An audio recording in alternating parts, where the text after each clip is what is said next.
that are involved in it. But we need more, you know, and we'd like to get more churches involved. So if any of our, people are out there, any of our friends are out there, and they have that kind of time, contact me down at the office of sheriff, down at my office, and we'll get you involved and get you directed and get you into the program. I think the Forgotten Man Ministry is one of the greatest programs that we can give our inmates. And I believe, Pam, and people would, they think maybe I'm a little weak on crime, that everybody belongs in jail. I like that sheriff. Oh, I don't think they think that, Sheriff Pickell. They know you to be a sheriff that definitely gets your man. Well, I appreciate that, but people tell me I ought to be like this sheriff out in Arizona, put him in the pink underwear. You don't have to demean people. Right. I mean, that's demeaning people. And, they want it for everybody else, but when their son, their daughter, their husband, their wife is arrested for something, make a mistake, it's like, and they come in there, it's okay for everybody else, but a member of their family, you see. But the thing that we have to do, I think, is if we're really going to resolve our crime problem, if we're really, we don't have enough police to police the problem. We don't have enough prosecutors to prosecute it. It's going to have to come from our families and our churches. Right. And I just believe that in the security and ministry and the Forgotten Man Ministry, these are just an extension of our churches. And that's where the real answer lies. And so when you say to me, what can our community dwellers do? Get involved with us, that's where the real answer is. I don't need more handcuffs and more stun guns. And more. I mean, we've got enough of that. Exactly. What we really need is more of the Word of God, more people, in there, preaching to the inmates, sharing the Word with them. And hey, it's just a great joy. I think of all of the programs I have, I'm the proudest of my Forgotten Man Ministry and my security and ministry. Now, do you have separate ministry for the male inmates versus the female inmates? It's the same, we have men and women in there, and what we try to do is, some people, they identify more readily with, somebody else, and that's what we try to do, we just try to get a good fit, people that the inmates can relate to. I don't want to, it could happen, but you take somebody from a silk stocking district, they're wearing two $2,500 suits, and you put them in there, and even though they may be a believer, right, and they know the Word, they may not understand the culture and lifestyle of somebody that's never had a $25 suit, you see. So what we try to do is, pair people up, people that have had alcoholism as a problem. I like to see them come into the jail and work. They understand how tough an addiction is, you see.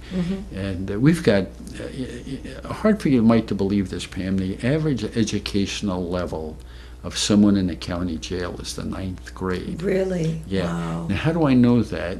Because we profile periodically who's in the jail. Right. And it's 9th grade education, usually one parent, usually a grandmother. Yes. And the father's gone, and the mother has an addiction, and being raised by a grandparent. Now, what kind of a chance does a child have when they're brought up in this kind of an environment? And, people will say, well, but it's black and white, folks. I see it. And it's just not, in a black community, or it's not just in the white, it's both. Right, and this drug problem is just so pervasive. I think it's a curse. It's really a curse on our society, this drug problem. And, we've had lawyers, we've had doctors that have become addicted. And wow. It just goes to show you that addiction has no race. It has no income level. It's just something that happens, and it can happen to the best of people or to the worst of people. Absolutely. And when I can get these people, when these people have gone through that kind of an addiction problem, and they're healed, and they come back, and they, and they're sitting down and talking to some of the inmates, they can believe in these people, and they can see that there's hope, because they themselves, have been through it, and they whipped it, and they know that there's hope for them as well. I just wanted to let the viewers know that are watching Sheriff Pickell on this show that Sheriff Pickell is a God-fearing man. He and his wife are very spiritual and religious people, and he does give back to the community.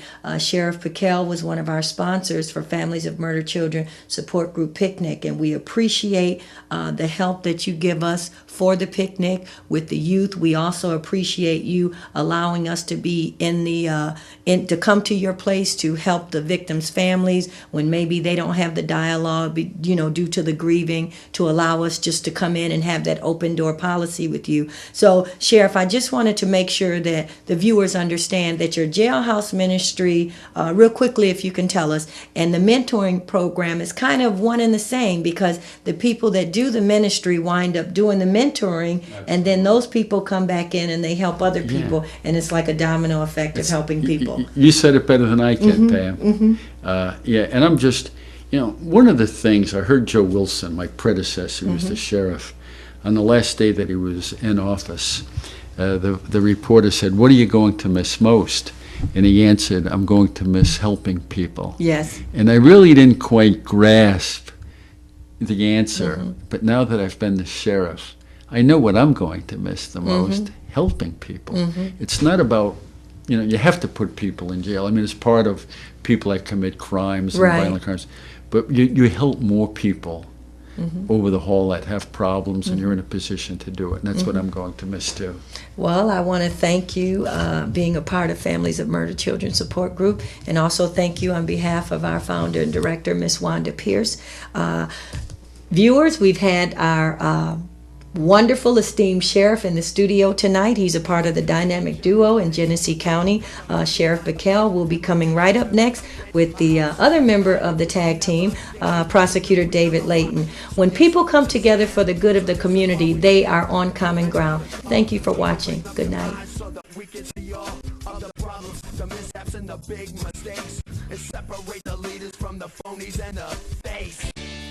Brought to you in part by Spectacle Productions, volunteer television at its best.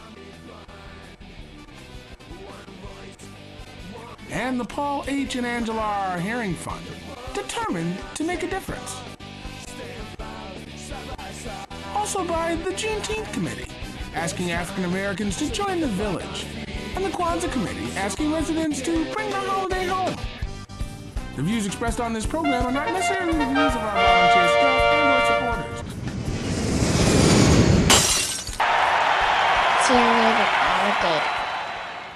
Corporate TV is a business, and like any business, there are three main components. There's a buyer, a seller, and a product. So who are the buyer and seller, and what is the product? When you sit down to watch a sitcom or football game on TV, the network you're watching isn't making their money from you. Even if you pay for cable, the real money comes from the commercials. People in the media industry will tell you that their business is selling audiences to advertisers. So it's true that the television corporations are the sellers, but the buyers are advertisers, and the product that they're buying is you. What this means is that rather than making a unique show that focuses on the events and people from each individual community, shows are designed to appeal to as many people as possible, so they can be broadcast nationwide, allowing advertisers to reach the most viewers. The price of producing one program is paid for through this mass market approach. Magnitudes cheaper than producing programs for each individual interest group, racial group, economic status, and so on. There are a few steps that we need to take right away. First, all content must be made digital. Digital broadcast servers are cheaper and easier to automate, removing your need for a programming director to load tapes, and making it possible to exchange shows via the web. 2. Creative Commons. Creative Commons allows us to get the message out while still protecting producers from being taken advantage of by commercial interests. 3. Everything needs to be web accessible. Once our public access stations are online, a whole new world is open that lets us put the power of the media in the hands of the people. 4. Rating and categorization. We need to let viewers watch, rate, tag, and categorize content on the web. But there's one last hurdle: the digital divide. Remember that access stations are in the business of providing technical equipment and skills to communities who have traditionally lacked those resources. The line between the media and the internet blurs more every day, and today, bringing the power of the media to your community means more than teaching them how to use a camera. It means computer literacy. So, the fifth component, closing the digital divide. Computer and internet access and education must be at the forefront of the mission of every public access station.